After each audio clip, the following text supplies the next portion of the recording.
Ya, silakan. Yusuf ya Halo, ini ya. iya Pak, Yusuf. betul Pak. Ya, silakan Yusuf. Iya, saya mau izin tanya ke Pak John Wen mengenai yang kemarin dibahas tentang ini ya apa namanya, bagaimana kalau kita tuh sudah memiliki sebuah saham, kemudian kita ingin tahu gitu downside-nya tuh sampai segimana atau kapan keluar ketika fundamentalnya itu benar-benar berubah gitu. Apalagi sahamnya ini memang terdiskon sudah sangat-sangat tinggi sekali gitu, bener-bener amazingly discounted. Jawaban pendeknya pasti Anda belum mengerjakan pekerjaan rumah. Ya. Orang mengerjakan pekerjaan rumah pasti pertanyaannya nggak begitu ya. Itu udah jawaban pendek, istilah jawaban galaknya. Kalau jawaban panjangnya, kapan kita bisa keluar ya, ya pasti ketika kita membeli sebuah bisnis ya. Dalam hal ini kita membeli saham kan berarti kita membeli bisnis. Membeli bisnis membeli bisnis dengan kata lain kita membeli harapan kan, membeli harapan bahwa bisnisnya ini akan menghasilkan laba sekian ya, akan memiliki tingkat bunga sekian, bisa memberikan dividen sekian ya. Ya kontrol aja per 3 bulan, per 6 bulan, per 9 bulan. Kalau kira-kira harapan kita ini masih realistis dan masih bisa terwujud, ya itu berarti kita belum salah dan hold aja. Dan bagi saya pribadi, saya tidak peduli mau harga sahamnya turun atau naik. I don't really care gitu loh ya. Jadi kalau pertanyaannya masih tadi soal, oh kapan turun, masih ini sangat murah begitu, ya beli lagi begitu, as simple as that kalau bagi saya. Selama kita masih yakin bahwa company-nya itu bagus dan masih under value ya. Kata kuncinya kita harus yakin betul dan benar-benar ngerti begitu loh ya. Jadi saya tidak terlalu peduli dengan pergerakan harga. Bagi saya itu fluktuasi doang lah, sama kayak sama kayak harga gula, harga beras yang tiap hari naik turun biasa. Bagi saya tidak terlalu peduli dengan harga saham yang fluktuasi harga saham jangka pendek itu saya tidak peduli. 10-20% itu doesn't really matter to me gitu loh ya. Yang penting saya kontrol aja apakah manajemen mampu untuk mencapai ekspektasi saya begitu. Terserah mau kontrolnya per 3 bulan, per 6 bulan, per 12 bulan, terserah. That is tergantung masing-masing aja seperti itu. Paling kalau perusahaan besar kontrolnya lebih lama. Kalau perusahaan kecil kita kontrolnya mungkin 3 bulan sekali seperti itu. Gitu aja kira-kira. Sama seperti misalnya kalau ada orang punya pabrik, apakah bosnya tiap hari ke pabrik? Kalau pabriknya udah autopilot ya, tidak mungkin kan? Paling bosnya datang ke pabrik sebulan sekali, sebulan 2 kali, seperti itu. Jadi kira-kira seperti itu, nggak perlu diperhatiin harganya naik turun, kapan kita mau jual, kapan kita ini, kapan itu. Saya berani bilang, orang yang bertanya begitu pasti belum mengerjakan pekerjaan rumah, 100%. Oke, thank you Pak John Wen. Mungkin kalau boleh saya tambahkan dikit Pak, misalkan yang dimaksud dengan waktu panjang dan pendek itu, ini kalau sebut emiten boleh nggak sih Pak sebenarnya Pak? Nggak boleh. Nggak boleh ya? Oke. Nggak boleh. Kalau panjang dan pendek waktu untuk sebuah ya bisa dibilang blue chip ya, itu berapa lama Pak panjang pendeknya Pak? 1 tahunkah, 2 tahunkah, apabila dia misalkan nih kita lihat ekonomi kita sudah membaik di tahun depan misalkan, harga produknya pun sudah dinaikkan, tapi tidak memberikan sales yang baik, ataupun lagi kalau GCG-nya itu tidak baik, misalkan dia membeli usaha yang di luar core bisnis utamanya dia Pak. Apakah kita sebagai investor tetap bisa stay on the track untuk menunggu dulu, atau ketika memang sudah di luar ekspektasi kita lebih baik keluar dulu, Pak? Thank you. Ini lagi-lagi harus saya marahin lagi nih jawaban pendeknya. Ya, saya udah bilang berkali-kali ya, investasi itu bukan menerka-nerka waktu ya, bukan menerka-menerka waktu gitu ya. Tentu kita semua manusia, kita pengen cuan kita itu kalau bisa itu jangan tahun depan. Kalau bisa saya beli misalnya Pakuwon misalnya tadi, saya beli 500 misalnya, 500 kurang murah. Misalnya saya beli 350. Kalau bisa besok 700, Pak. Ya. itu manusiawi sekali, dan kenapa tidak begitu loh ya. Kalau harga sahamnya naik ke 700, kenapa tidak saya jual di besok atau minggu depan atau bulan depan, ya kan? Kalau kita dikasih cepat, kamsia, arigato. Kalau kita dikasih pelan dikit, 3 bulan, 6 bulan, puji Tuhan. Kalau kita dikasih 1 tahun, 2 tahun, alhamdulillah. Kalau kita dikasih 3 tahun dan memang perusahaannya terus berkembang memang makin besar, intrinsic value itu kan tidak tetap. Ya. Intrinsic value hari ini 1.000, kalau memang perusahaannya terus berkembang, intrinsic value-nya mungkin sudah jadi 2.000 atau 3.000 5 tahun lagi. Sedangkan harga yang kita beli itu kan tetap di misalnya katakanlah 300 atau 400. Jadi kalau tidak jual pun tidak masalah, karena barang yang kita beli itu makin lama makin berharga. Kapan kita menjual dan kapan kita membeli murni dari selisih antara harga dan nilai, seperti itu ya. Yang penting kita update saja nilai intrinsik dari company ini berapa. Ya, kita update mungkin nggak usah per 3 bulan lah. Kalau nilai intrinsik update, kalau perusahaan kecil 6 bulan sekali cukup.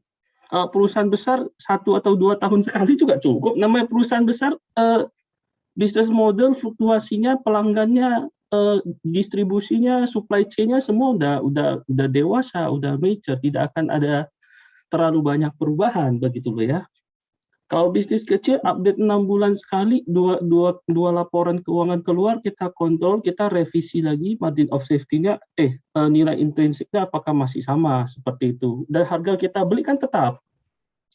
Selama masih ada selisih yang lebar, ya saya akan tetap hold begitu, tidak akan saya jual kecuali saya menemukan saham lain yang bisa menawarkan selisih yang lebih besar lagi begitu loh ya, saya akan pindah begitu loh ya. Makanya kenapa LOGIS nomor 2 itu oportunistis, bukan time frame ya, oportunistis. Jadi kita oportunistis melihat ada peluang selisih antara harga dan nilai. Jadi kalau orang yang masih nanya apa itu panjang, apa itu pendek, ya lu ngaca diri dulu lagi lah. Mungkin bukan investor, itu mungkin masih mindset seperti penjudi seperti itu ya. Kita bukan masalah pendek atau panjang ya. Tapi apakah barang atau bisnis yang kita beli ini memiliki nilai yang nilainya itu bisa kita yakin dengan tingkat keyakinan yang tinggi. Tentu keyakinannya bukan fiksi ya, tapi berdasarkan analisa bisnis yang faktual ya. Bukan mimpi yang tidak mungkin tercapai seperti itu ya, harus bisa dicapai mimpinya ya, harus realistis gitu loh prospek dari sebuah bisnis tersebut begitu loh. Selama masih ada selisih antara nilai dan harga ya kita tahan aja, kalaupun belum bisa jual begitu loh, sambil kita lihat di samping-samping kita ada nggak aset-aset lain, saham-saham lain yang bisa menawarkan selisih yang lebih besar seperti itu ya. Jadi dari pertanyaannya saya udah tahu nih orang belum cukup belajar begitu loh ya, basicnya belum kuat. Oke, thank you Pak. Saya duluan boleh? Boleh, silakan. Ya. Ini mungkin agak awam, tapi misal kayak tadi Pak Dodi kan pernah bekerja di sektor properti. Jadi kalau misal kita nggak punya pengalaman pekerjaan, bagaimana kita bisa memahami modal bisnis dari suatu perusahaan? Ya dengan belajar. Saya kan juga nggak kerja di bank. Saya nggak kerja di Unilever. Ya dipelajari. Ada banyak media untuk belajar dan punya waktu. Baik Pak Dodi, makasih Pak Dodi. Kakanda ada tambahan Kakanda? Apa? Enggak, itu porsinya John tuh. Nah, marahin lagi tuh buat belajar. Ya kalau pertanyaan buat lu gitu. Ada Ya, Kalau pertanyaan ada juga? tambahan nggak apa-apa. Nggak ada. Ya kalau untuk business model ya, tips and tricks-nya itu paling mengerti dulu apa paling penting kalau buat business model menurut saya itu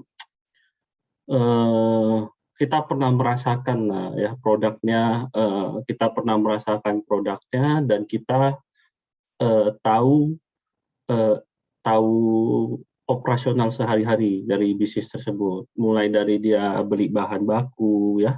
Kalau bank berarti bahan bakunya bank itu kan berarti bagaimana dia mengumpulkan uang masyarakat ya, ada dana murah, ada dana mahal begitu ya. bagaimana cara mengelola dana murah, dana mahal seperti itu ya. Dan kemudian baru processing atau manufacturing ya kan. Gimana mereka bisa pasang strategi untuk menyalurkan dana-dana murah tersebut, mau disalurkan kepada siapa ya, UMKM, korporat, menengah, pribadi, konsumtif, segala macam. Dan baru pikirin soal bagaimana distribute atau selling atau marketing, misalnya ya berapa NPL yang dihasilkan daripada proses penjualan kredit, begitu kira-kira. Orang yang misalnya kalau kredit konsumtif itu bayarnya tepat waktu nggak? Kalau nggak tepat waktu tuh kan kartu kredit sebulan 2%. Kalau sebulan 2%, saya nggak tahu ya itu compounding atau enggak ya. Kalau compounding berarti 1 tahun itu bukan 24%. Kalau telat 1 tahun ya, itu mungkin bisa something like 50-60% begitu loh ya. Jadi kalau ada ngutang 10 juta telat, jangan kaget kalau baliknya bukan 12,4 juta 1 tahunnya, mungkin nanti ketika tagihannya datang tuh bisa 15-16 juta seperti itu. Saya nggak pernah pakai kartu kredit, tidak punya kartu kredit dan belum tertarik untuk memiliki kartu kredit. Jadi saya kurang paham soal bagaimana orang yang telat kalau bayar kredit seperti apa begitu ya. Basically business model itu kan sebenarnya operasional perusahaan. Jadi kita harus benar-benar mengerti bagaimana perusahaan beroperasional sehari-hari, seperti itu kira-kira. Baik, makasih Pak Johnson. Udah itu aja pertanyaannya. Ya, terima kasih sama-sama. Selamat siang semuanya. Mau nanya ini tadi kan Kanda Skater yang soal tadi yang small yang untuk pekerja UMR tuh. Kan yang tadi kan tuh menabung misalnya investasi itu yang disisihkan tuh Kanda. Kalau misalnya kayak untuk pekerja itu yang UMR itu lebih baiknya menabung investasi di reksadana pendapatan tetap dulu kah secara DCA, nunggu sudah modalnya sudah agak lebih besar, baru dibuat investasi ke saham, ataukah bisa kah diinvestasi di satu saham dengan udah mencari perusahaan yang baik tapi secara DCA gitu lebih baiknya. Oke, terima kasih untuk pertanyaannya. Ini kan yang jadi concern adalah posisi sekarang income-nya masih UMR ya. Iya. Orang yang masih punya income UMR fokusnya adalah menaikkan streaming income-nya. Jadi kalau misalnya kamu UMR 4 juta terus nabungnya di kisaran 1 juta ya. Kamu cuan 100% juga masih 2 juta kan gitu. Masih kalah dengan cuan 1% dari 100 juta. 1% dari 1 miliar gitu.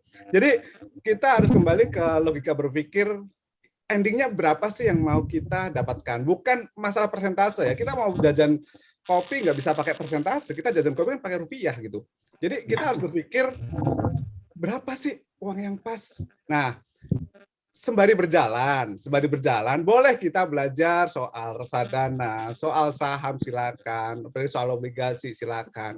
Mau dikumpulin di mana? Di barang yang memang kamu sudah pahamin. Kalau ternyata kamu basicnya, kebetulan kalau saya dulu karena basicnya sudah belajar duluan, nyimpennya pertama-pertama ya di saham terus reksadana. Nah, ini tergantung sekali kan, tergantung dari pemahamannya kan kamu lakukan. Kalau kamu orangnya nggak mau belajar soal saham, ya jangan di sana.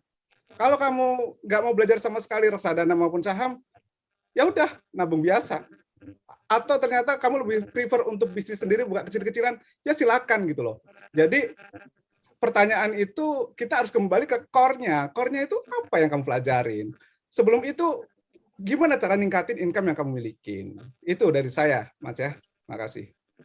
Oke, makasih Kanda. Kan jadi kan misalkan nih kita kan ya udah mulai belajar nih sebagian, cuman kan istilahnya kan kalau dengan dana yang kecil tadi kan nggak bukan melihat persentase tapi kan secara jangka panjang tuh, jadi daripada uangnya dibuat ke tabungan yang dengan tingkat pendapatan lebih sedikit kan, tapi kan secara kan kalau untuk orang UMR kan tuh yang pasti lebih cocok kan DCA tuh, karena kita punya penghasilan tapi disisihkan daripada hanya ditabung sedikit saja tidak berkembang. Apakah kalau dia di reksadana pendapatan kan yang lebih low risk daripada saham, Tapi tetap kan secaranya kalau orang UMR harus di CA gitu. Atau kan misalnya di saham kita dapat satu saham yang baik, perusahaan yang oke, yang defensif, kita tapi menabung secara metode tadi di CA di situ gitu. Atau kan memang lebih bagusnya di reksadana pendapatan tetap dikelola secara mereka, nanti ketika sudah besar kita sambil sembari belajar di dunia investasi saham, baru dengan dana besar itu kita masuk ke perusahaan yang lebih baik untuk mencari return yang lebih baik lagi di jangka panjang gitu.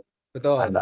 Kalau misalnya memang sudah paham ya, kondisinya konteksnya sudah paham, sudah melakukan PR yang dilakukan oleh Pak Dodi ya, dicontohkan tadi, DCA sampai meskipun harganya di level yang rendah, tetap dilakukannya silakan, harganya belum gerak. Tapi ketika misalnya sudah mau mencapai nilai tertentu, seperti yang Pak John tadi bilang harus pindah, ya tinggal disesuaikan kan gitu. Makanya investasi itu sangat dinamis sekali. Kita nggak akan mematok ya kan, mematok di satu barang saja kan gitu. Kalau kamu sudah prefer di saham, sudah ngerti, mau DCA silakan saja, nggak masalah.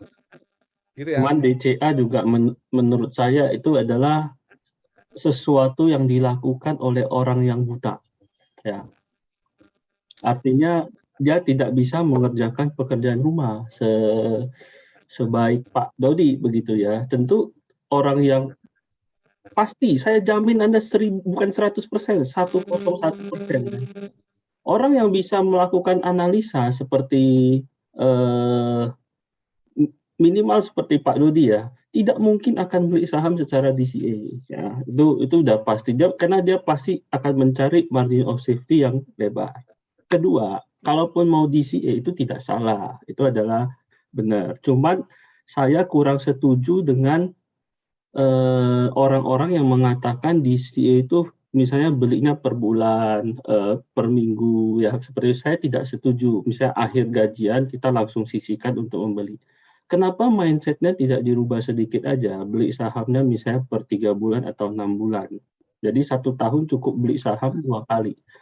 Sementara belum ada penurunan harga dari saham yang kita suka, ya kita nggak usah beli begitu. Karena kalau kita belinya rutin per bulan, apakah harga selalu di bawah?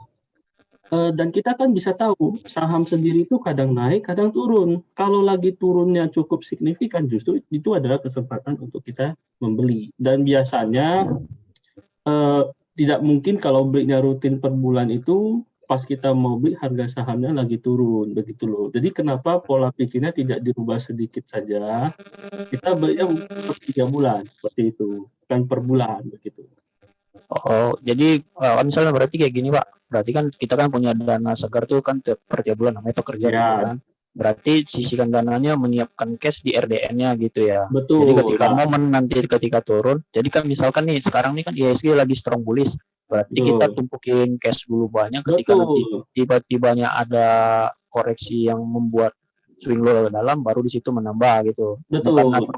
Misalkan nih selama itu misalnya mana tahu nih kan lagi prosesnya ini ya tahun nanti, berarti untuk berapa bulan ini dulu dia disimpan dulu di RDPT atau di RDPU gitu, nggak perlu berarti kok ya, hanya tetap menyediakan cash di RDN saja gitu. Nih tips ya, banyak orang nggak tahu ya, kalau saya perhatikan selalu detail ya. Saya kemarin kalau nggak salah lihat temen pakai Philips Sekuritas. Ini bukan promosi ya, kebetulan karena tahu saja ya. Saya nggak tahu apakah di sekuritas lain ini sama atau tidak begitu ya. Kalau di Philips Sekuritas itu dana yang di RDN kalau belum terpakai itu akan otomatis masuk ke RDPU 5% per tahun. Yang bunganya dibayarkan kalau nggak salah per minggu kalau nggak salah dihitung atau per berapa. Jadi selama uang di RDN tersebut belum kita gunakan untuk membeli saham, maka itu akan digunakan untuk di RDPU. Dan setahu saya di RDN itu kan tidak ada biaya administrasi atau tidak ya, saya kurang tahu ya. Tidak ada. Jadi ngapain taruh uang di saldo tabungan dipotong 17.000, padahal kalau gaji UMR uang belum seberapa, mungkin bunganya buat bayar biaya administrasi dan biaya transfer lain aja mungkin nggak bisa nutup begitu ya kan. Jadi taruh aja uangnya di RDN, pakai Philips Sekuritas. Coba tanya nanti ke Philips Sekuritas, benar nggak cashnya bisa ditaruh di RDPU otomatis gitu. Tapi kalaupun tidak otomatis nggak apa-apa, taruh di RDPU dulu. Tapi cari RDPU yang murni pasar uang ya, jangan ada jangan ada yang dibeliin obligasi begini, karena itu masih ada resiko penurunan. Itu namanya RDPT ya. Karena aset manajemen ini kadang-kadang banyak yang nakal juga ya. Mainnya di garis abu-abu. Cari RDPU yang benar-benar RDPU begitu ya. Oke, makasih Ya, Pak. jadi untuk orang yang UMR, saya agak apa ya, maksudnya saya ada empati. Saya tidak suka dengan orang yang mengajarkan beli saham itu harus fix per bulan begitu ya. Itu menurut saya tidak benar. Karena orang yang nggak harus sampai level saya atau Pak Dodi, saya yakin misalnya kita tahu ya berdasarkan analisis tadi, Pak Dodi menilai Pakuwon itu 600 sampai 650. Kebetulan saya dapat gaji nih, ya dapat gaji. Harga Pakuwon 800, masa saya beli? Tidak mungkin. Mending uang tersebut ditaruh di RDPU begitu loh. Di RDPU sih siapa tahu 6 bulan kemudian Pakuwon kok jadi tinggal 400 begitu. Nah, that's the time to buy gitu ya. Oke, makasih Pak semuanya untuk insight-nya. Saya mungkin tambah dikit ya. Jadi soal at the end of the day itu kita perlu planning ya. Planning itu kemarin kan saya ada cerita tentang ekspektasi. Ekspektasi di saham itu tinggi, tapi effort itu banyak. Nah, menurut saya kalau misalnya udah masuk ke area pasar uang, itu tingkat keamanannya itu bahkan bisa dibandingkan dengan fixed income. Obligasi negara. Nah, obligasi 5-6%, dan kalau itu bisa dapat, memang resikonya apa? Anda harus pegang bisa lebih lama, 2 tahun mungkin, sampai 3 tahun. Nah, tapi itu kalau Anda planning dengan baik, Anda nabung, Anda taruh di sana, atau sekarang banyak sekali bank digital yang kasih bunga di atas 7%. Nah, menurut saya itu juga bisa menjadi opsi. Tapi sekali lagi kita harus jeli, kita harus bandingkan dua hal. Satu, effort kita seberapa banyak untuk research, ya. Kedua, apakah yang kita bandingkan apple to apple? Yang kayak tadi John bilang, ada yang RDPU tapi dalamnya bukan pasar uang, ada dalamnya obligasi yang tidak seharusnya tidak di sana. Kemarin saya dapat itu RDPU-nya. Saya ke toilet bentar ya. Lu ngomong lama, Chris. Iya. Jadi istilahnya jeli aja, dan pada saat yang sama selain nabung duit, kita juga nabung knowledge, bukan saja satu saham, dua saham. Nah, sampai kita sudah lumayan jelas saham mana yang bisa jadi opportunity, karena kalau satu saham aja mungkin timingnya nggak bagus, tapi kalau kita udah bangun circle of competence kita tahu nih, 4 perusahaan atau 5 perusahaan. Ada kemungkinan bahwa salah satu dari perusahaan itu berada di diskon yang lebih gede. Nah, itu suatu proses yang mungkin bisa ngambil 2-3 tahun kalau Anda tidak full time di investasi. Mungkin itu aja sih, Desa. Oke, mungkin saya mau nanya pandangan dari Pak JW atau Pak Kris, kalau boleh, mengenai harga call yang saat ini sudah lumayan tinggi, Pak. Apakah ini benar adanya terjadi komoditi super cycle atau ini hanya temporer? Walaupun memang secara garis besar perusahaan coal ini walaupun harganya setengah dari harga sekarang aja, harga coalnya itu sudah sangat untung sekali. Seperti itu. Ada tanggapan apa atau bisa beri insight mungkin, Pak? Thank you. Coba BO dulu deh kalau coal ini. Kebetulan BO lama juga di perusahaan komoditas ya, meskipun bukan komoditas batu bara tapi sawit ya. Jadi mungkin kalau komoditi super cycle ya itu istilah orang-orang yang mau tampak keren lah. Kita di TRI sendiri nggak pernah nyebut namanya komoditi super cycle ya. Kita lebih nyebut siklus biasa saja lah ya. Tapi mungkin Pak Budianto yang bisa jawab begitu ya. Oke, super cycle istilah gimmick aja sih. Saya di perusahaan komoditas, kita internally nggak pernah ngomong super cycle. Ya, kalau kita harga pasar lagi bagus, ya kita cari tahu penyebabnya apa. Misalnya China lagi butuh, sekarang kan karena dia kondisinya kekurangan, ada banjir, dan hal-hal lain. Nah, di sisi kita sebagai produsen komoditas, Apa yang bisa kita lakukan untuk mengantisipasi keadaan itu? Kalau saya di perusahaan komoditas sawit, harga lagi bagus, bisa nggak ini sawit kita genjot lagi nih, sebisa mungkin malah buah yang kira-kira udah mateng, ya belum kondisi perfect amat, potong. Jadi tingkatin lagi produksinya. Terus transportasinya gimana? Jadi intinya kita berusaha dari sisi perusahaan mencapai peningkatan produksi untuk meng-capture profit yang bisa kita dapat dengan kenaikan harga yang lagi bagus saat ini gitu loh. Nah, tapi kalau bilang kapan akan berakhir, ya kita sendiri juga nggak tahu sih. Karena kan yang penyebabnya apa? Penyebabnya ada bencana alam, ada hal-hal lain yang menyebabkan misalnya lockdown di Malaysia itu CPO naik. Terus ada lagi Australia tahu-tahu dimusuhin China, ya kita mana bisa ngatur juga, tahu-tahu dia mau musuhan, mau temenan kan. Jadi apa antisipasi yang bisa dilakukan perusahaan, kita bisa lihat ya, manajemen itu pada saat terjadi hal-hal yang seperti ini, dia melakukan hal yang tepat nggak? Atau ternyata kontrak-kontraknya itu mengikat dia, ada yang kontraknya itu jangka panjang, dengan harga yang udah fix, udah harga dikunci, sehingga pada saat harga naik, dia juga nggak bisa apa-apa. Ada yang kontraknya spot, yaitu pada saat harga naik, dia juga bisa ikutan naik. Nah, masing-masing company itu variasinya itu bisa beda-beda antara satu ke yang lain. Kita harus lihat intinya ke dalamnya itu di titik mana perusahaan yang paling bisa mendapatkan profit pada saat kondisi yang bagus seperti ini. Itu mungkin pandangan saya ya. Kalau dari sisi operasional dulu saya pegang kayak gitu sih.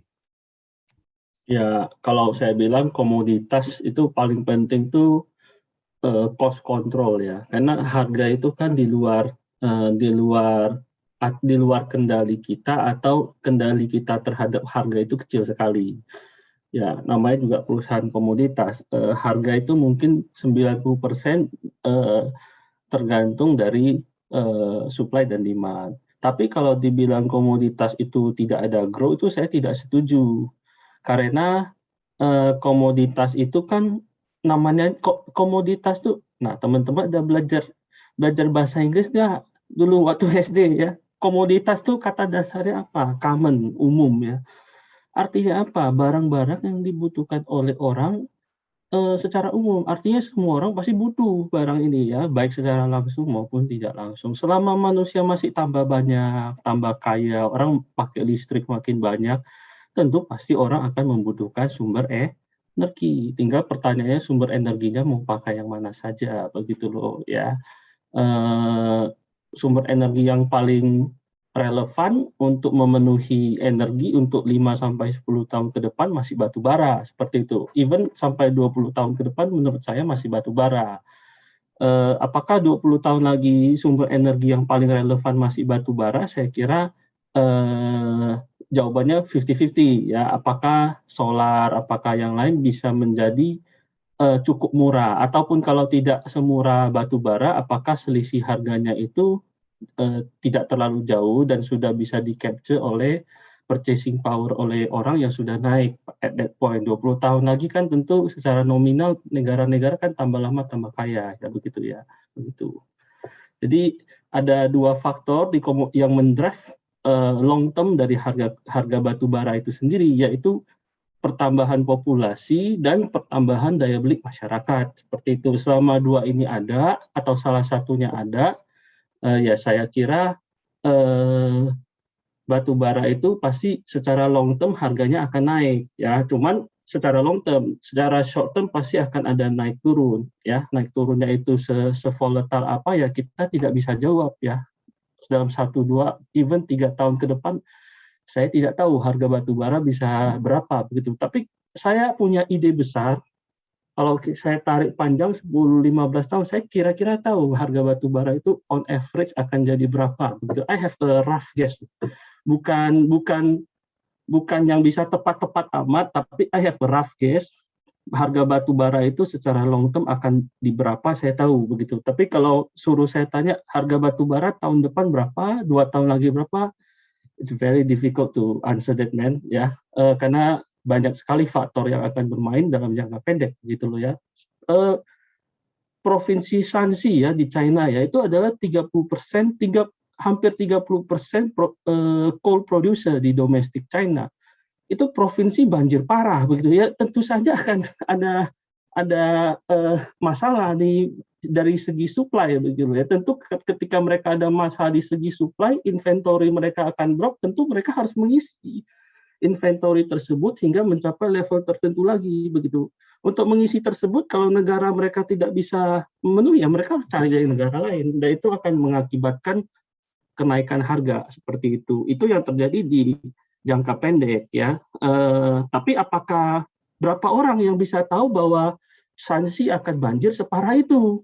Ya kalau sudah terjadi semua orang bisa ngomong ya, semua orang merasa diri mereka dewa gitu. Tapi kalau ditanya 6 bulan lalu, siapa yang bisa jawab begitu kan? Tapi yang penting intinya begini, kita punya long term view lah. Kita punya long term view yang perusahaan ini mau seperti apa? 10 tahun lagi, apakah misalnya PTBA produksinya bisa double atau triple begitu? Perusahaan batubara mana yang produksinya bisa double atau triple dalam 10 tahun lagi seperti itu? Kita punya long term view lah. Apapun yang mau kita pegang 1 bulan, 2 bulan, 3 bulan, 6 bulan, 12 bulan, 24 bulan, we don't really give a damn. Yang penting kita punya long term view dulu. Mau terlepas Anda pegang 1 bulan atau 12 bulan, view-nya tetap panjang seperti itu. Ya, jangan berusaha menebak kinerja perusahaan secara jangka pendek, apalagi komoditas yang merupakan price taker ya. Price-nya itu 90% tergantung pasar, bukan tergantung kemampuan mereka untuk mengontrol harga seperti itu. Karena kita tidak punya kemampuan untuk mengontrol harga, sebaiknya kita punya kemampuan untuk mengontrol biaya seperti itu. Jadi carilah perusahaan batubara yang biayanya rendah, harga jualnya tinggi sesuai dengan kalori, tidak banyak hutang, ya, dan memiliki prospek untuk bisa double atau triple produksi secara volume. Dengan kata lain, cadangannya harus ada dan bagus seperti itu. Saya mau tanya. Misalnya gini, ketika kita melakukan analisa terhadap suatu emiten, kita kan pasti punya tesis atau pandangan-pandangan. Nah, pertanyaan saya, bagaimana kita bisa menyadari bahwa tesis saya itu sebenarnya salah seiring berjalannya waktu? Dan kalau sudah salah, itu bagaimana mengevaluasinya atau istilahnya atau mungkin exit-nya itu gimana? Karena kan kita ibaratnya dari tesis awal sudah ambil posisi duluan. Itu apakah memang harus misalnya kondisi di pasar memang harganya sudah di bawah harga pembelian terus kita cut loss aja atau gimana? Itu mungkin ada pendapat yang pertama. Yang kedua mungkin untuk Pak Budianto, jika boleh saya ingin tips gitu Pak. Kalau misalnya financial engineering itu biasanya itu di akun-akun seperti apa yang biasanya digunakan untuk itu? Terima kasih. Financial engineering ada banyak Pak. Ada yang tujuannya menaikkan laba, ada tujuannya menurunkan laba. Masing-masing ada caranya sendiri. Tergantung perusahaan ini tujuannya mau naikin apa mau turunin. Kalau naikin laba yang pasti expand yang harusnya diakuin di-cut sama dia. Jadi expand sebisa mungkin ditunda. Revenue yang belum jatuh tempo diakuin. Jadi tujuannya memperbesar laba. Ada yang mengecilkan laba karena nggak mau bayar pajak atau dan lain segalanya, arahnya dibalik. Revenue-nya berarti jangan gede-gede lah, yang cash aja malah diakuinnya. Kalau yang expand-nya sebisa mungkin ditambahin, yang belonan, yang jatuh tempo ditambahin accrual lah, provisi, pencadangan, dan lain-lain. Nah, itu satu financial engineering dari sisi profit and loss ya. Ada juga financial engineering dari sisi balance sheet. Nah, dari sisi balance sheet, macam-macam juga triknya. Kalau diomong ya ada banyak. Cuman kalau tujuannya lebih ke arah laba rugi yang tadi. Cuman kalau tujuannya ke arah balance sheet, ya itu dimain-mainin aja. Bisa aja balance sheet itu kan pasangan ya. Ada di sisi aset, ada di sisi kredit. Dua-duanya itu nggak ada pun juga ada, Pak. Jadi tujuannya mau memperbesar aset, atau memperbesar ekuitas, atau untuk dapat pinjaman, dia revaluasi. Nah, atau dan hal-hal lain. Itu banyak cara juga bisa dilakuin. Cuman kita harus aware tren selama berapa tahun ke belakang itu pada saat kita analisa 10 tahun biasanya kalau di TRI ya. Itu menunjukkan itu bagaimana sih kalau manajemen melakukan hal itu di 1 tahun ya mungkin itu one off ya. Cuman kalau dia konsisten tiap 2 tahun, 3 tahun terjadi hal seperti ini. Nah, itu udah tanda-tanda. Biasanya kalau kita di TRI kita sebut red flag nih. ini udah ada gejala-gejala, tanda-tanda dia konsisten melakukan hal yang seperti ini yang tidak bisa kita maafkan. Tinggal kita tentukan apakah red flag itu kita bisa maafkan, atau ini terjadi one off, atau ini memang karena alasan operasional yang mengharuskan dia melakukan hal tertentu seperti itu. Jadi kita makanya melihat tidak hanya 1 tahun, tapi 10 tahun ke belakang untuk membaca ritme, tren, dan konsistensi yang dilakukan oleh manajemen dan owner di perusahaan tersebut. Kurang lebih gitu sih, Pak. Yang pertanyaan satu lagi, John ya kayaknya. Oh, yang soal exit itu ya jawabannya begini. Kan saya tadi udah bilang, intrinsic value itu dinamis karena analisa itu tidak ada yang sempurna dan selalu bisa salah. Selalu ada peluang kesalahan ya. Ketika intrinsic value-nya berubah, dalam artian hal ini berarti intrinsic value-nya turun, artinya perusahaan itu nilainya itu tidak seberharga yang kita pikirkan di awal, ya tentu nilai intrinsiknya itu akan drop sehingga margin of safety-nya itu bisa hilang, atau bahkan mungkin bukan hilang tapi malah kita bayarnya lebih mahal daripada aslinya, begitu loh ya. Nah, kapan kita harus menyadari bahwa kesalahan kita itu adalah merupakan kesalahan? Menurut saya kalau perusahaan kecil 6 bulan sekali, perusahaan besar 12 bulan atau 24 bulan sekali juga tidak apa-apa, begitu. Kalau perusahaan kecil itu 6 bulan sekali, dalam artian 2 laporan keuangan keluar dan hasilnya itu tidak sesuai dengan ekspektasi kita, ya mungkin kita harus mencari alternatif yang lain ya. Kalau belum rugi ya kita jual saja, cari yang lain. Tapi kalau rugi ya kita harus lihat lagi, kita harus analisa apakah penurunan kualitasnya itu kan bisa jadi tidak banyak. Misalnya awalnya kita pikir harganya 1.000, harga wajarnya 1.000, ternyata cuma 900. Ya kalau kita beli di 400, 300 mah tidak apa-apa, benar kan? Tinggal pertanyaannya kalau kita drop intrinsic value ya, tapi ternyata kita juga beli di 900, that's the problem gitu loh. Tapi kalau kita belinya jauh itu ya nggak masalah. Dan so far pengalaman saya berinvestasi awal-awal sih banyak salah. Banyak salah dalam artian company ini ternyata tidak sebagus yang saya pikirin. Apakah ini salah company-nya atau salah saya pribadi? Saya sekarang bisa menjawab dengan keyakinan sangat tinggi bahwa itu adalah salah saya pribadi. Ya. Kurang ilmu, kurang matang, kurang dewasa, masih banyak bias. Semakin lama ilmu tersebut semakin tinggi, kita semakin akurat menilai prospek perusahaan seperti itu. Ya, jadi tidak perlu takut salah, tidak perlu takut gagal. That's part of the game. Yang penting margin of safety-nya lebar. Karena kalau margin of safety-nya lebar, seandainya kalaupun kita salah, seharusnya uang kita masih balik dan kita masih punya power untuk the next shot gitu loh ya. Jadi don't be afraid of mistakes, that's part of the game gitu loh. Saya tambahin pendek aja ya. Ini yang sering jadi kesalahan investor ya, yaitu ketika kita menggunakan harga atau price menjadi indikator atau feedback kita benar atau salah. Terkadang harga bisa dibawa negatif, kita salah, tapi sering sekali walaupun harga di atas harga beli kita, simply karena margin of safety ada kemungkinan kita melakukan kesalahan di sana juga.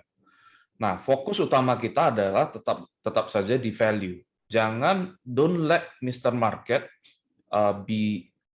dijadikan tolak ukur apakah Anda benar atau salah.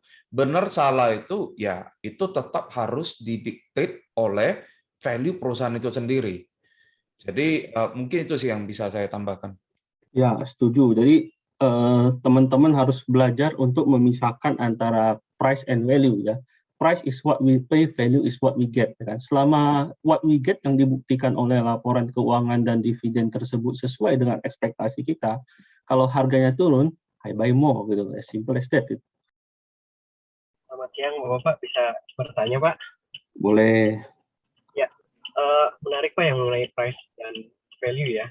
Saya mau tanya nih, kalau kita sudah punya analisa solid, kalau saya kan cenderung suka yang small cap karena biasanya sering berbeda antara margin of safety itu bisa besar sekali antara saya salah hitung atau memang murah ya. Ini untuk case tele Pak ya, tele kan sudah pada tahu itu suspended dan turunnya itu cepat sekali waktu itu harganya. Nah itu kan ketika saya sudah analisa, wah ini opportunity. Dan saya lihat juga di situ ada Pak Hayanto ya, Pak Hayanto dia malah beli banyak waktu itu sampai akhirnya dia muncul 7%.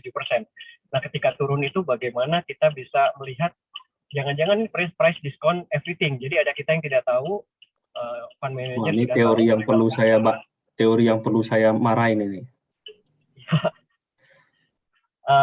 Ya soalnya nanti kalau kita takutnya ada saham lain yang seperti itu, yang second liner kita sudah menganggap kita sudah baik sekali analisanya, ternyata ada yang miss gitu. Ketika turun kita beli banyak, ya ternyata akhirnya ini Pak ya, ambiar gitu.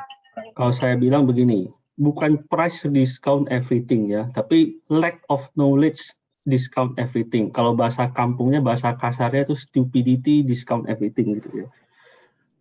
Tele itu ya, kasus Tele ya, itu company yang make money sekitar kalau nggak salah labanya 100 sampai 200 miliar per tahun lah, something like that ya. Kalau saya nggak salah ingat, itu skala perusahaannya seperti, memang penjualnya besar, tapi penjualnya kan voucher ya. Kita sama tahu voucher itu gross margin paling 7-8% dan net margin paling 3-4%, dan penjualannya separuh ke bank. Yang mustahil bank itu tidak bayar ya, pasti pembayarannya bagus begitu ya. Dengan setengah penjualan saja udah bagus, kenapa pertanyaan saya dalam 5-6 tahun terakhir itu operating cash flow yang sebelum dikurangi depresiasi ya, itu sudah minus akumulasi 5 triliun lebih. Artinya dalam 1 tahun itu bisa operating cash flow minus 700 miliar, 600 miliar. Padahal perusahaan membukukan laba 200 miliar per tahun lebih kurang ya. Artinya ada akumulasi laba secara 5-6 tahun ke belakang, ada laba sekitar 1,5 triliun. Tapi kenapa operating cash flow akumulasi bisa minus sampai 5 triliun? Bahkan yang belum difaktorin depresiasi, yang pengeluaran non-cash, begitu ya. Jadi bagaimana ini bisa terjadi? Artinya laba yang ditulis di buku itu hanyalah laba fiktif, laba gorengan begitu loh ya. Selama laba tersebut tidak menjadi uang, yaitu laba fiktif. Kata orang, oh perusahaannya kan growing, ya nggak apa-apa, operating cash flow negatif dulu dong. Nah, saya bilang kalau perusahaannya heavy capex ya nggak masalah, operating cash flow negatif, itu pun paling negatif cuma 1-2 tahun, saya bilang gitu ya. Tapi kalau perusahaan voucher itu modalnya apa sih? Butuh modal apa sih saya tanya? Nggak butuh modal yang besar kan? Even Tebla aja yang bikin pabrik gula mahal aja nggak sampai operating cash flow negatif. Masa ini cuma jual voucher doang, butuh modal apa sih? Dan voucher itu ngutang kan bayarnya. Meskipun mereka dipres oleh pihak Telkomsel, Indosat, tapi bayarnya kan ngutang. Tidak butuh modal dong. Selama mereka bisa mengatur putarannya itu dengan baik, dan voucher itu Bapak beli voucher tuh bayar cash loh Pak, bukan hutang loh. Ini bisnis yang bagus sekali sebetulnya, bayarnya cash, mereka boleh ngutang begitu ya. Jadi I don't think that's the problem. The problem is about the management begitu ya. Manajemennya tidak jujur dan ya itu. Jadi kalau dibilang price discount everything, menurut saya lebih tepat stupidity discount everything. Dalam hal ini saya berani mengatakan ya.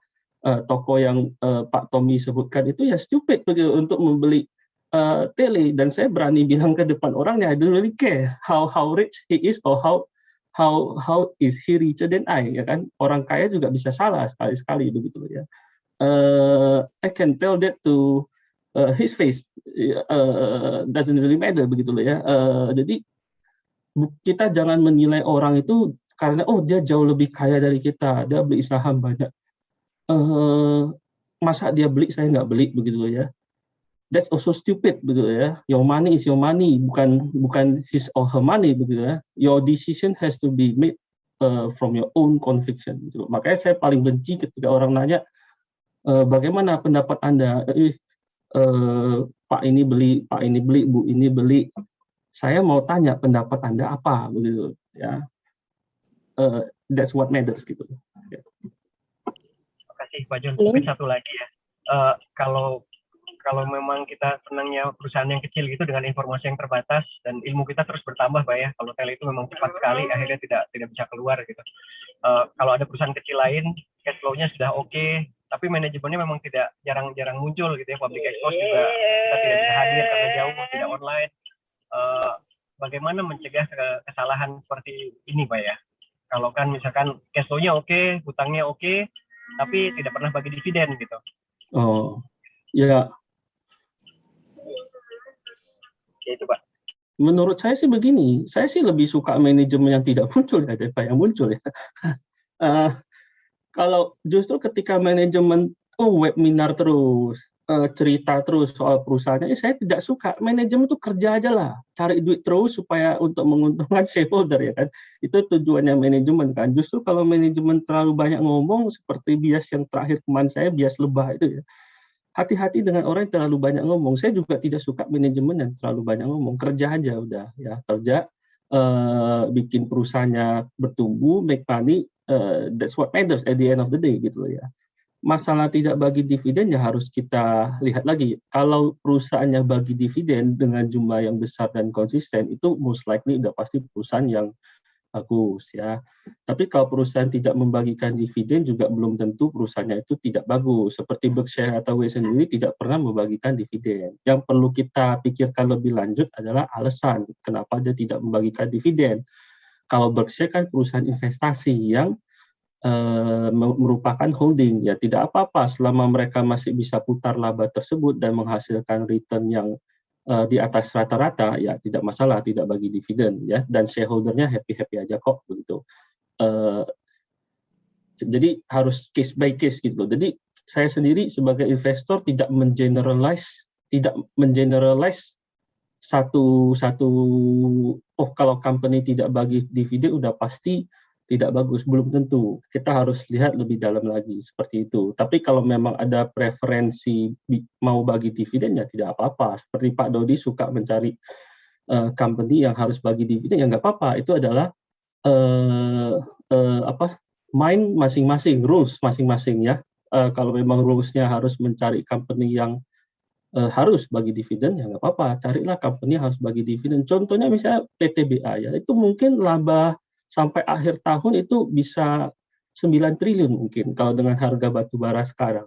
Kalau mereka bagi 7 triliun aja menjadi dividen di tahun depan dengan market cap yang waktu saya masuk itu sekitar 24 triliun. Artinya saya bisa mendapatkan dividen hanya dari dividen something like 35%, 33%. Benar nggak ya? 7 triliun dibagi 25 itu berapa ya? Wah, something like 28% ya, 27%, 28%. Bayangin, hanya dari dividen aja saya bisa dapat 27% free tax. So, doesn't really matter what other people say. Company make money, kalau bisa money-nya jadi dividen, that's what matters at the end of the day. Begitu loh. Halo, Pak. Mas Wan, Hernalisa, ya. Ya, saya mau tanya. Saya ngerti tentang margin of safety itu kayak pertumbuhan perusahaan itu sebesar mana, bisa seluas mana. Tapi karena saya masih belum berpengalaman untuk menganalisis, saya mau tanya, itu lebih baik saya tuh beli saham yang blue chip atau yang masih second liner yang bisa pertumbuhannya masih besar gitu? Atau bagaimana cara screening saham biar saya tuh lebih bisa menjaring gitu untuk melihat laporan keuangannya? Coba Chris jawab dah.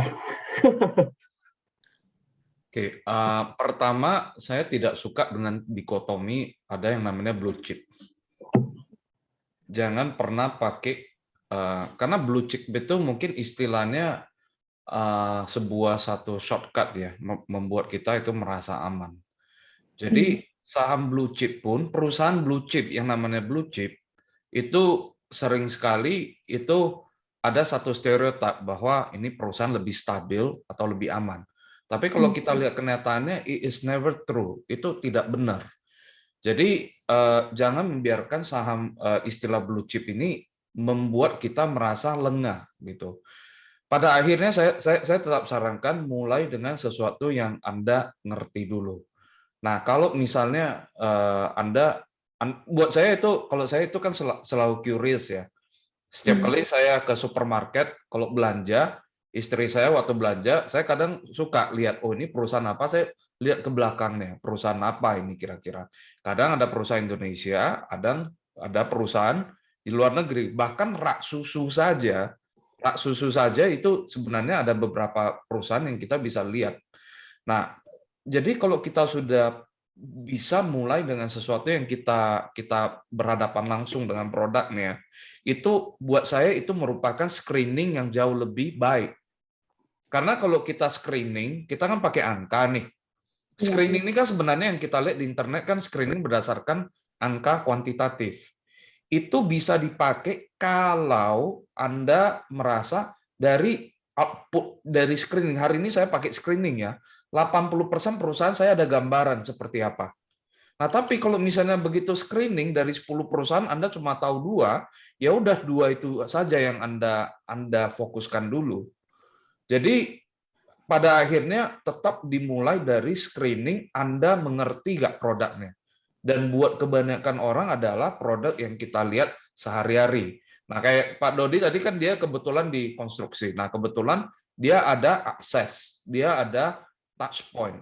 Nah, saya nggak tahu di Bu Herna itu kira-kira di apa, tapi saya tahu kebanyakan consumer goods kita itu berhadapan. Apakah itu Indomie, apakah itu sampo Unilever, apakah itu bahkan gue dulu suka cek itu saham kondom gitu loh, Durex sama Okamoto gitu. Saya cek karena waktu itu saya itu ilmu tuh. Ya, tapi habis itu kita cek. Nah, balik lagi ya. Kunci utama dari seorang investor adalah memiliki curiosity dulu. Yes. Kalau Anda nggak pernah curious, Anda nggak akan gali lagi ke dalam. Bahkan dulu Jepang, saya ketemu ada sahamnya Ribena sama Yakult. Nah, hal-hal seperti itu. Beli atau enggak itu tidak ya. Makanya ketika Anda analisa, jangan ada satu psikologi karena saya udah riset sampai habis, saya harus beli. Itu paling bahaya itu. Kalau kita udah research, kita taruh dulu, kita tabung. Nah, ada kalanya Mr. Market itu kasih kesempatan. Nah, itu kita kumpulin semakin banyak produk yang kita research, pasti kita lihat silver lining, pasti ada lihat kerangkanya. Buat saya itu sih. Jadi jangan terperangkap kata blue chip. Ada blue chip perusahaan yang namanya blue chip yang growth-nya juga lumayan. Ya gede juga. Gede juga. Iya, Anda lihat BCA itu blue chip. Ada juga ya. Kualitasnya. Jadi, most people think kalau udah gede pasti nggak bisa gede lagi. Kalau masih kecil bisa jadi gede. That's the problem gitu loh. nggak apakah kalau bisnis yang kecil pasti jadi gede, mungkin ekonomi kita bukan 80% ditopang oleh UMKM ya begitu ya. Jadi that's the problem gitu. Juga mungkin sharing. Benar kalau kita beli blue chip akan menjadi aman misalnya kalau iya benar kalau kita mau hold 10-20 tahun benar itu akan menjadi sangat aman dan most likely sih pasti cuan, terlepas dari cuannya itu memuaskan atau tidak begitu ya. Tapi ya minimal biasanya rata-rata begitu ya. Cuman blue chip itu sendiri kan gini loh. Blue chip itu basically kan menandakan bahwa perusahaan itu kualitasnya bagus ya kan. Istilahnya orang awam kalau nggak perlu analisa dalam-dalam amat pun udah tahu nih perusahaan bagus gitu. Kalau beli ini pasti akan untung. Sama seperti rumah yang tadi Pak Dodi jelasin. Kalau rumah 2 miliar bagus, rumah di Pakuan bagus, siapapun tahu bagus. Tapi rumahnya 2 miliar kalau Anda beli 5 miliar tuh sesuatu yang bodoh atau tidak begitu kan? Pertanyaannya kan begitu. Sama dengan blue chip, perusahaan bagus, semua orang juga tahu begitu ya. Contohnya perusahaan seperti HMSP ya, Philip Morris ya. Itu perusahaan yang make money sekitar labanya mungkin sekitar lupa saya ingat 10 triliun per tahunnya, sekitar 10 triliun. Ada kalanya market cap-nya mencapai 500 triliun atau sekitar 50 kali dari laba dia setahun. Artinya kalau kita membeli sebuah perusahaan ini dan growing-nya pas-pasan, yang growing pas-pasan itu kan cukup untuk nutup inflasi aja ya. Artinya value kita balik modal tuh 50 tahun begitu. Artinya ketika Anda membeli saham Philip Morris, HMSP, dan Anda sudah punya cucu 50 tahun, belum tentu investasi Anda sudah balik modal. Nah, apakah 50 tahun itu murah atau mahal untuk level HMSP itu yang perlu dipikirkan masing-masing orang. Sebagai perbandingan, rata-rata IHSG itu 15 kali atau 15 tahun ya. Jadi saham itu rata-rata itu 15 sampai 25 tahun fair price-nya begitu ya. Balik modal begitu. Tentu ada perusahaan yang di bawah 15, ada perusahaan yang mendekati 25 seperti itu ya. Jadi tergantung perusahaan seperti apa. Tapi jangan confuse good company with good investment ya. Good company can be bad investment kalau Anda belinya sangat mahal begitu ya. Tapi bad company atau perusahaan yang mungkin tidak jelek tapi nggak bagus-bagus amat. Tapi kalau Anda beli di harga yang masuk akal, apalagi kalau bisa membeli dengan harga yang cukup murah atau sangat murah, that can be a very good investment begitu. Jadi don't confuse good company with good investment dan jangan confuse fair company with bad investment begitu loh ya. Contohnya begini. Misalnya HMSP tadi 50 tahun balik modal ya, labanya 10 triliun kira-kira, market cap-nya 500 triliun. Atau Anda membeli perusahaan misalnya seperti Pancabudi Idaman ya, labanya setahun mungkin 300-400 miliar, tapi market cap-nya paling cuma sekitar 1,5 T, artinya cuma 5 tahun balik modal. Perusahaan plastik nomor 1 di Jabodetabek ya, merek tomat, merek wayang ya begitu ya. Dan 1/4 market share di Indonesia dia pegang. Ini perusahaan yang bukan jelek-jelek amat loh ya, cukup bagus loh ya. Kalau bisa nomor 1 di Jabodetabek itu perusahaan bagus atau perusahaan jelek?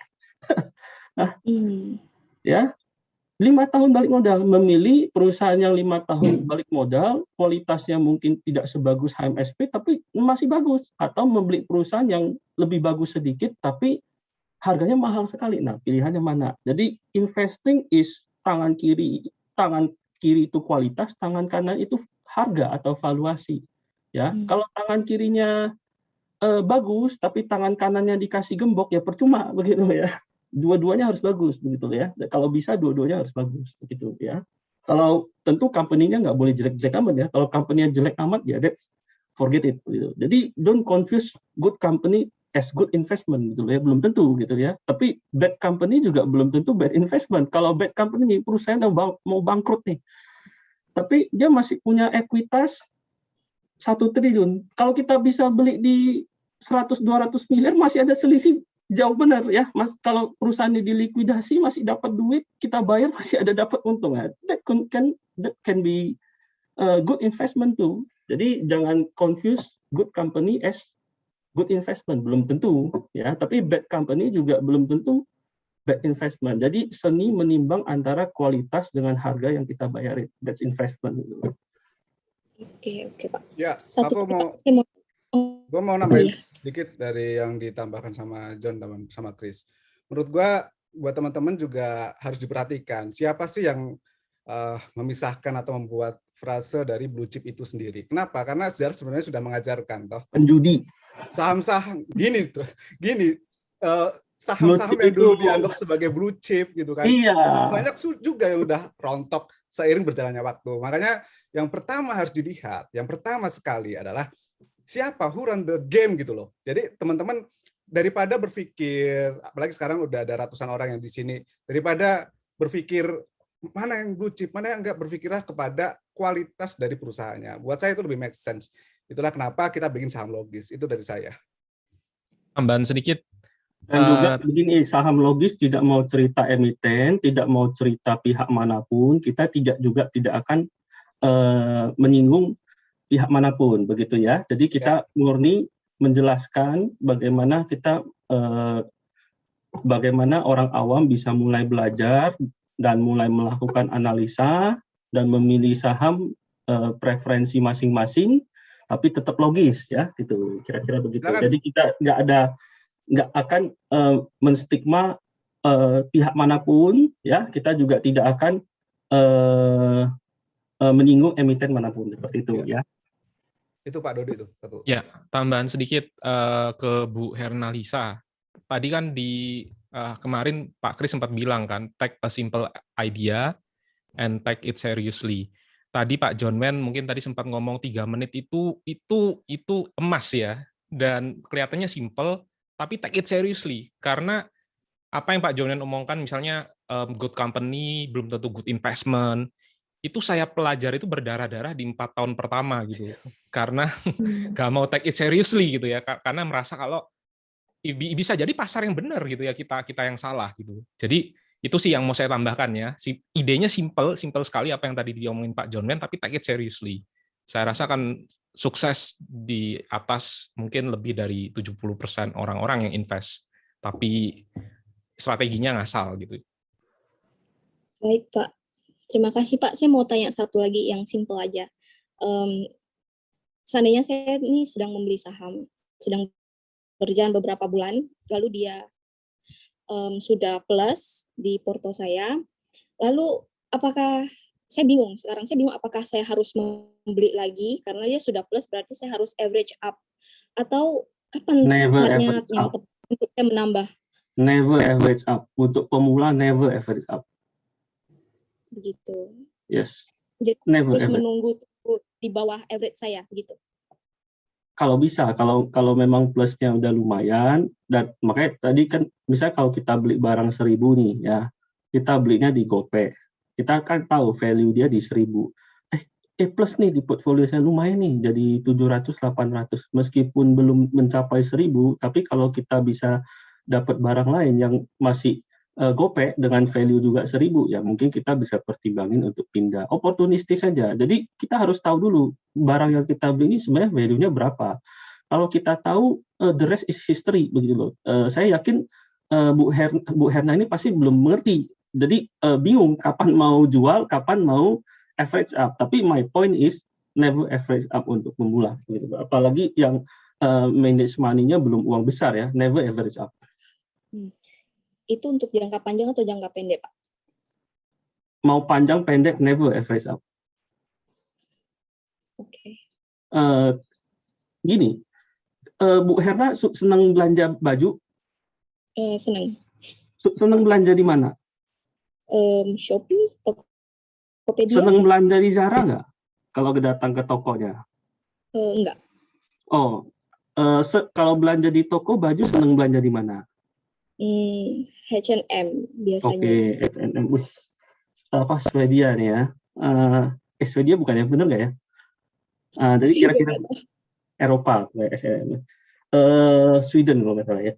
Tapi kira-kira begini, kalau Bu Herna datang ke H&M ngelihat ada dress yang bagus nih, mantap nih dressnya. Harga wajarnya cetiau, di labelnya itu cetiau ya. Kalau kemudian ada misalnya Christmas sale, ya, harganya tinggal 500.000. Bu Herna beli nggak? Ya, beli. Oke. Terus ada misalnya Chinese New Year sale gitu ya, ada diskon, tapi diskonnya cuma 10-20%. Katakan baju cetiau jadi 800.000, beli nggak? Kayaknya mikir dulu deh. Ya, mikir kan. Kalau bukan Christmas sale nih ya, Christmas punch gitu ya, harganya bukan cetiau jadi tiaupua karena orang FOMO, beli nggak? Enggak. That's my point, just the same with saham gitu. I see. Kita selalu mau beli rendah kalau dibeli baju. Pertanyaan saya, kenapa beli saham kok seneng banget beli malah average mungkin dulu ya?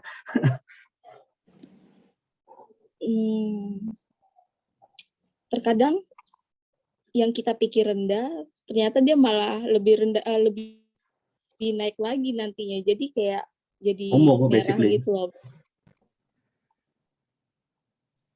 So pokoknya mentalnya begitu aja. Beli saham sama beli baju sama, kita makin rendah makin senang selama kita tahu bahwa barang yang kita beli itu berkualitas dan harganya sudah murah, begitu ya.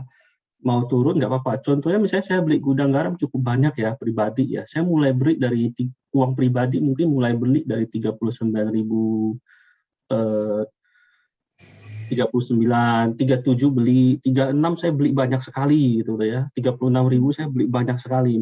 Mungkin portfolio saya udah banyak sekali di situ. Dan sudah sekitar saya mulai beli itu bulan 1 atau bulan 2, saya lupa ya.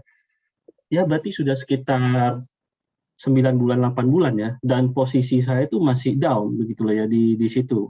Bisa di-check sendiri harga terakhir berapa. I'm very happy with that. Iya.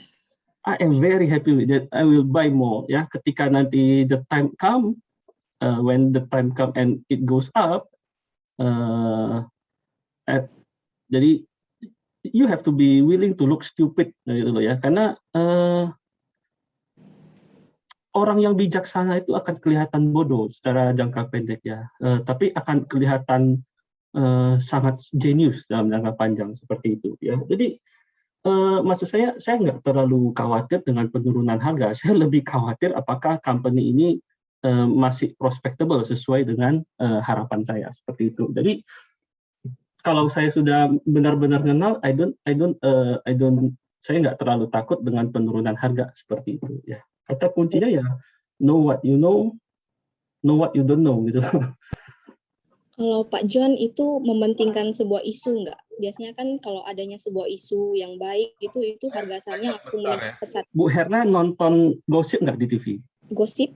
Misalnya acara Rumpi gitu. Enggak, Pak. So ketika beli saham kenapa perhatiin? That's my point gitu ya. As simple as that.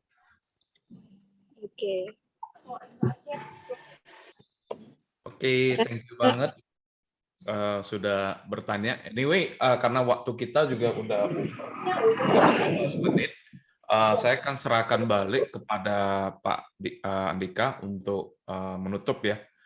Thank you banget untuk semuanya. Buat saya ini 1-2 hari yang saya juga belajar banyak ya dari teman-teman sekalian sesama panelis.